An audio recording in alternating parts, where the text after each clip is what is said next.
Ketika akun baru dibuat, Bosman Mardigu Official, maka channel lain muncul dengan nama yang sama atau mirip-mirip. Maka saya dengan hormat berkali-kali mengingatkan, silakan re-upload semua video Bosman, namun jangan pakai nama Bosman Mardigu Wowi Sontoloyo yang memang trademark Bosman sebagai nama channel. Ambillah manfaat videonya, namun bukan nama pribadinya. Mohon diganti nama channel tersebut dengan segala hormat. Karena pelajaran dan tanggung jawab nama serta isi ilmu tadi, saya yang berhadapan dengan musuh-musuh kebenaran tadi, ada ujungnya. Bukan kalian. Kalian ambil manfaat AdSense dan ilmunya. Silahkan. Kembali ke perjuangan awal kita kaum New Mind. Dengan pertanyaan berapa cost accounting untuk membuat Indonesia menjadi negara superpower di tahun 2045. 24 tahun dari sekarang. Pertanyaan ini disampaikan juga oleh Deng Xiaoping ketika di tahun 1989 memutuskan untuk mempunyai sistem ekonomi sendiri alias dual standar. Standar dunia untuk keluar, standar dalam negeri untuk Tiongkok. Deng Xiaoping meminta berapa biaya dibutuhkan Tiongkok untuk kembali merebut supremasi perdagangan dunia seperti nenek moyang mereka dalam 3000 tahun selalu menguasai perdagangan dunia, di mana 200 tahun terakhir dikerjai negara-negara Eropa dengan perang opium, menggunakan candu untuk membuat goblok otak 30 juta rakyat Tiongkok dan juga pejabatnya. Lalu perdagangan Tiongkok dikendalikan Eropa sekian lama. Pertanyaan Deng Xiaoping tadi di tahun 1989 dijawab dan benarlah. 20 tahun setelahnya Tiongkok menjadi negara maju dan 20 tahun kemudian, yaitu sekarang, Tiongkok menjadi kekuatan yang ditakuti.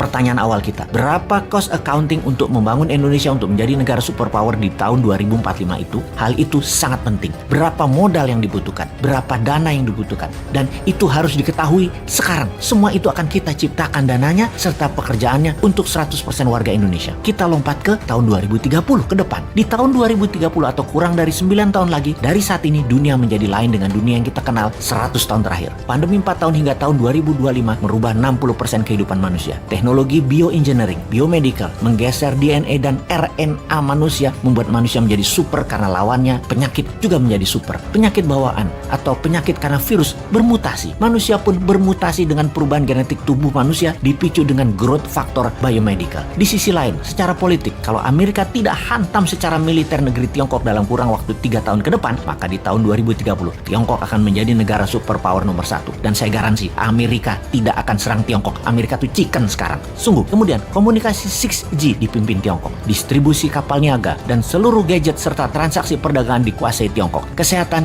dikuasai globalis cabal. Demikian juga sumber informasi big data dan currency akan dikuasai cabalis. Kemudian kehidupan pertanian akan semakin sulit. Alam semakin gersang. Cuaca tidak bisa dibaca dan dikendalikan. Panas bumi mencapai puncaknya di tahun 2030. Musuh bersama umat manusia di tahun 2030 adalah kelaparan, kekurangan pangan dan gizi, serta cuaca yang ekstrim. Alam tidak ramah. Dunia menjadi semakin kejam. Manusia semakin buas. Tiongkok di tahun 2030 akan mempunyai penantang baru yang namanya Nusantara. Siapa Nusantara itu? Negara yang menjadi pengontrol laut, pengontrol mineral dan sumber pangan. Negara maritim, food country dan mineral country. Itulah Nusantara di tahun 2030. Pertanyaan berikutnya, apakah Nusantara dalam 15 tahun kemudian, yaitu di tahun 2045, bisa melewati Tiongkok atau setidaknya menyamai? Jawabannya adalah bisa. Konsep bernegara di tahun 2030 adalah kendali pembayaran dunia perdagangan yang menggunakan emas. Di dalam negeri, sejak New Mind berkuasa nanti di tahun 2024, maka 1 tahun setelahnya di tahun 2025, emas dijadikan alat bayar resmi, di mana puncaknya di tahun 2030, rupiah fisik musnah tidak dipakai lagi jadi e-rupiah dan fisiknya adalah emas. Nusantara menarget dalam 15 tahun ke depan sejak tahun 2030,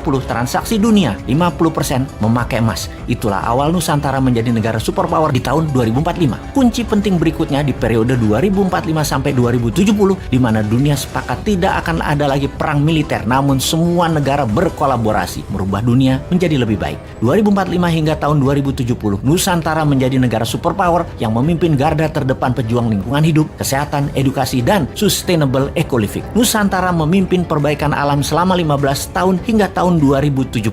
Kemudian sejak tahun 2070, inilah awal perdamaian dunia 1000 tahun yang juga dipimpin Nusantara. Terlihat indah? Tidak mungkin. Ada yang berpikir begini nggak di pejabat incumbent atau oposisi? New Mind memang sontoloyo. Tapi kita semua tahu, semua impian ini pasti terjadi. Inilah mengapa video kita dan channel kita ditakuti pemahamannya. Selamat datang masa depan di tangan New Mind.